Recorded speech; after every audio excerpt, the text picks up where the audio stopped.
At 11:48 p.m., everyone at the birthday dinner agreed that Mara Ellison had walked out of the restaurant alone. At 7:13 the next morning, Mara was gone. Her apartment door was unlocked. Her phone was charging beside her bed. Her purse was on the kitchen counter. And the birthday cake her friends had brought home was still sitting untouched in the refrigerator. There was no blood, no broken window, no sign of a struggle. Just one problem. One of the 6 people who had watched Mara leave that restaurant had lied about what happened afterward. And investigators wouldn't discover that lie for another 9 days. Mara turned 29 on a Thursday.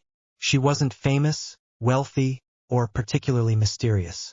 She worked as an assistant manager at a small architecture firm, lived alone in a second-floor apartment, and had the kind of social circle where everybody seemed to know everybody else's business. That was why her disappearance frightened people.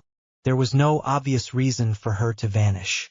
That evening, 6 people joined her for dinner at Bellamy's, a quiet restaurant about 15 minutes from her apartment. There was her younger sister, Elise, her closest friend, Tessa, her former boyfriend, Daniel, Daniel's girlfriend, Lauren, a coworker named Marcus, and Mara herself. According to everyone there, the evening was ordinary. They laughed. They drank wine. Mara complained about getting older. At one point, Daniel gave her a small wrapped box. She opened it and found an old silver watch. Witnesses later remembered her smiling when she saw it. But Tessa remembered something else. Mara stopped smiling almost immediately. "What's wrong?" Tessa asked. "Nothing." "You sure?" Mara looked across the table toward Daniel. "Yeah. I'm just tired." Nobody thought much about it. At 10:56 p.m., they ordered dessert. At 11:21, they took photographs. At 11:42, the waiter brought the bill. And at 11:48, Mara stood up. "I'll see you guys tomorrow." She hugged Elise. She hugged Tessa. She gave Marcus a quick goodbye. Then she walked outside. That was the last moment everyone agreed upon. At 12:17 a.m., according to Daniel, he was already home. Lauren confirmed it. Marcus said he drove straight home. Tessa said she called a rideshare. Elise went back to her apartment. Nobody reported seeing Mara after she left the restaurant. At 7:13 the following morning, Elise called Mara. No answer. She called again. Nothing.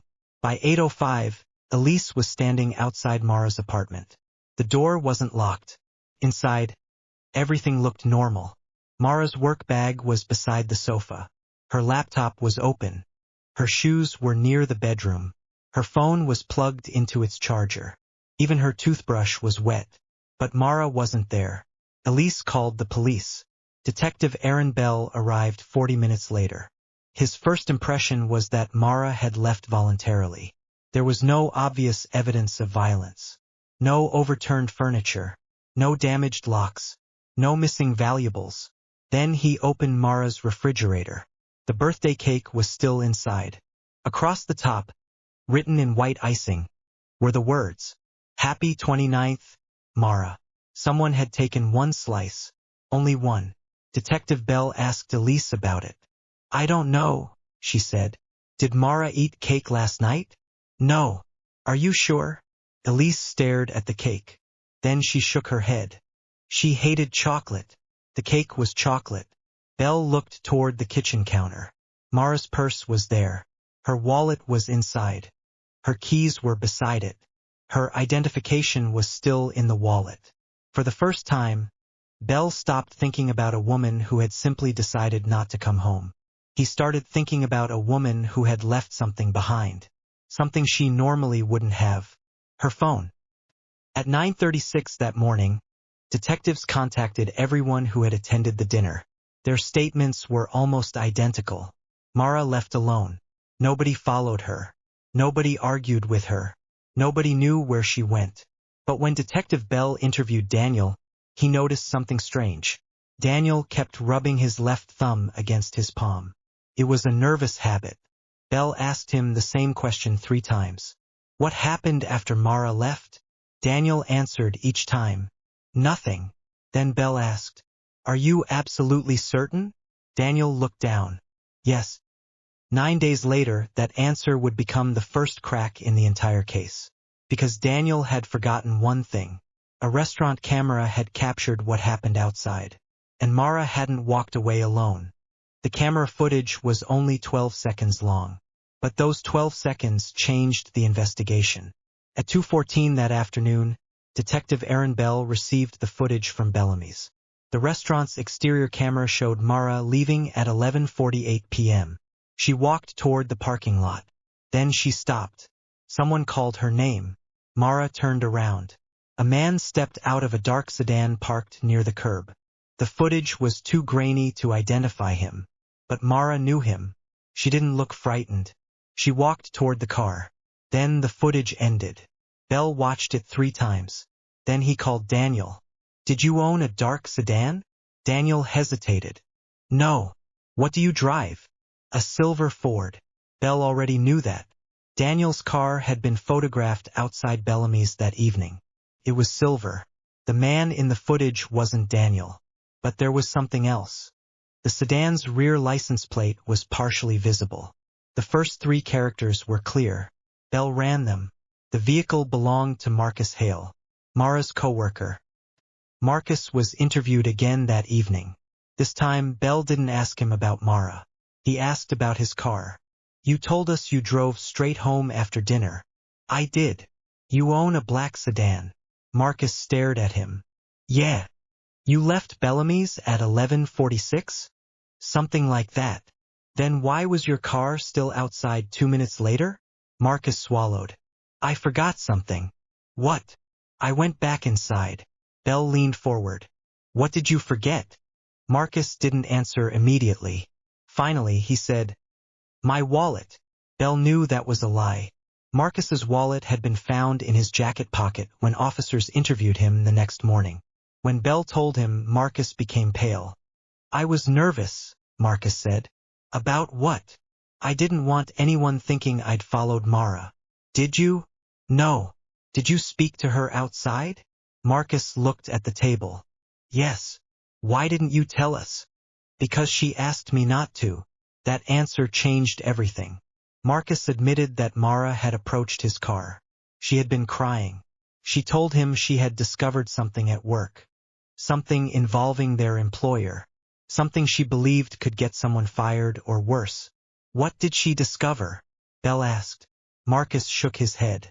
I don't know. You expect me to believe that? I swear. Then why was she crying? Marcus looked toward the interrogation room window. Because she said somebody had been following her. Bell stopped writing. Who? She didn't know. Did she say anything else? Marcus thought for several seconds. She said, if Elise asks, tell her I went home. Bell frowned. Why would she say that? I don't know. What happened next? She got into the sedan. Your sedan? No. Whose? Marcus shook his head. I don't know. Then Bell asked the question that mattered most. Did you see the driver? Marcus finally looked up. Yes. Who was it? Marcus's answer was almost a whisper. Daniel.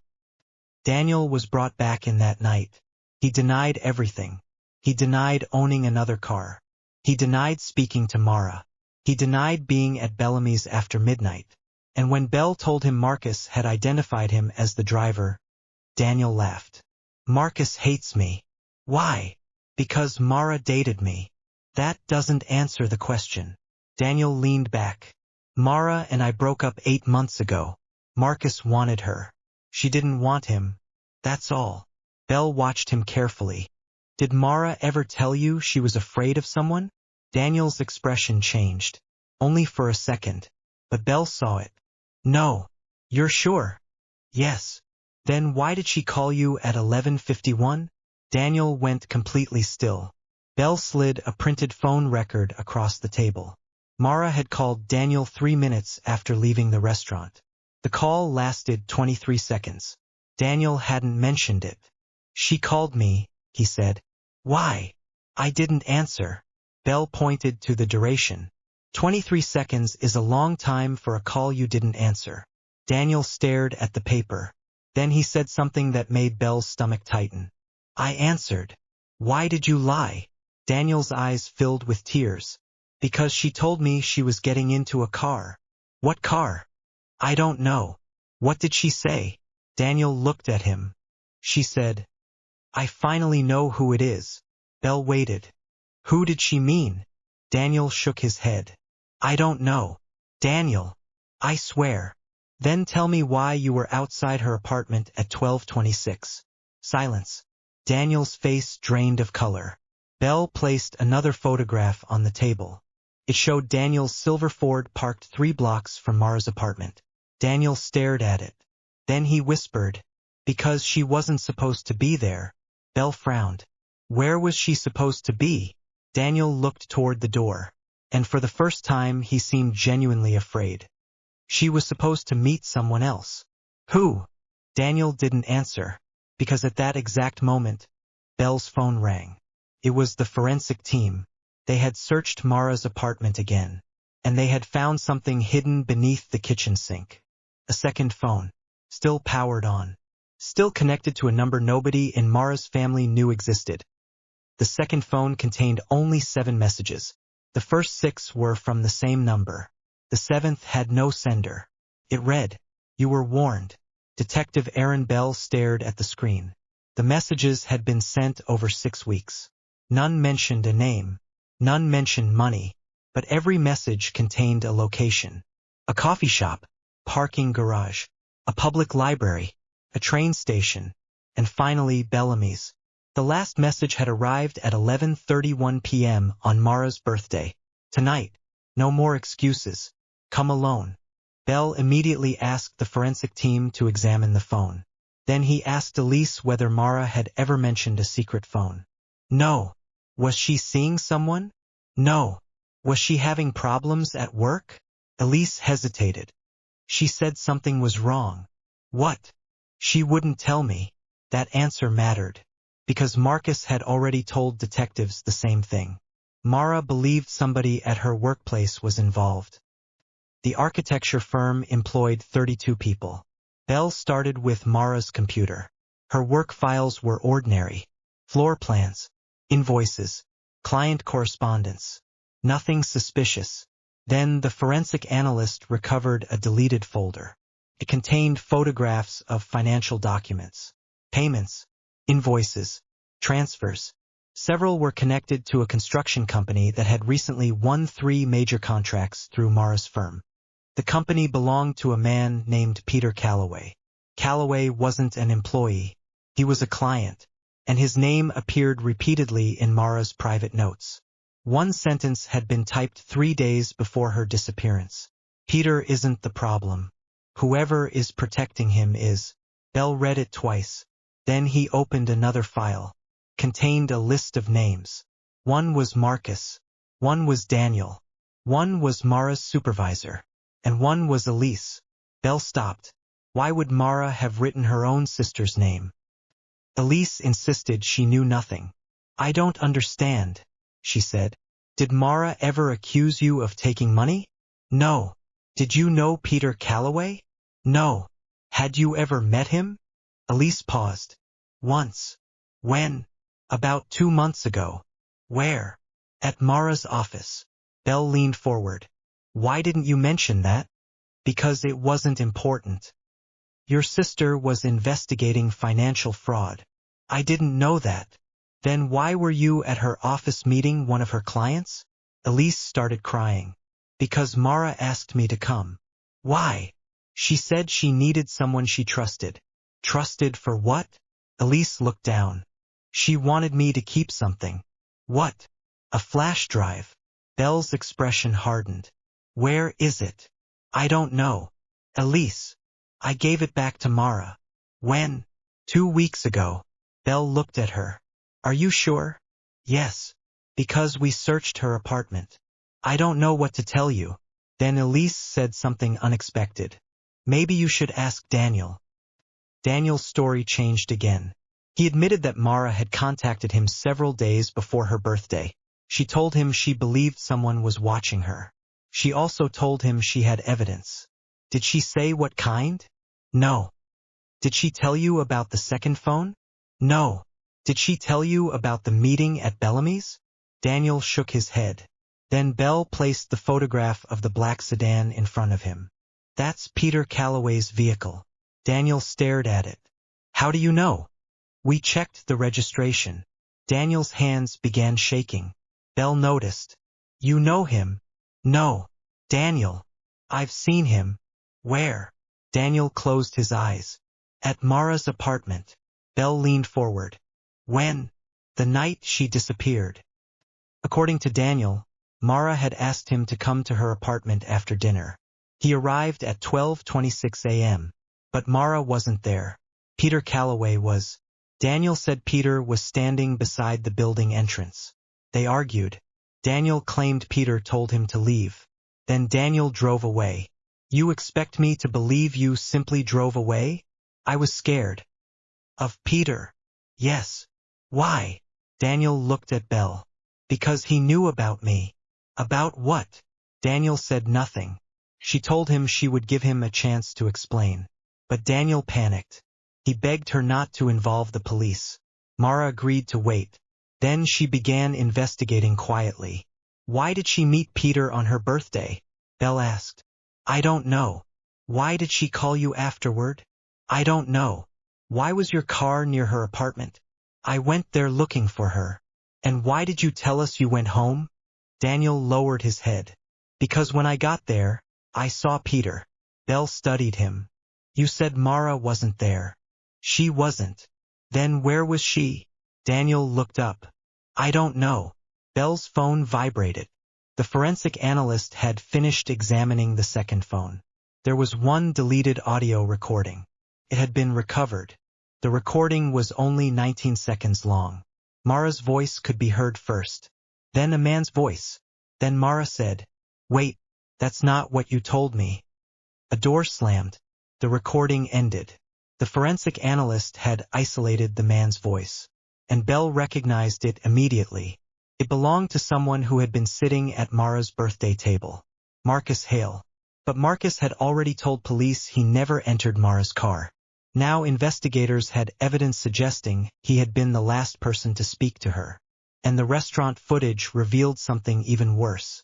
Marcus hadn't been standing outside alone. There had been someone else beside his car.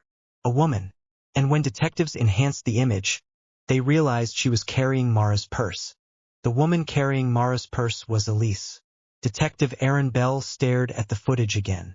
Mara leaving Bellamy's. Marcus approaching her. The black sedan waiting nearby. And then Elise, walking toward the car with Mara's purse in her hand.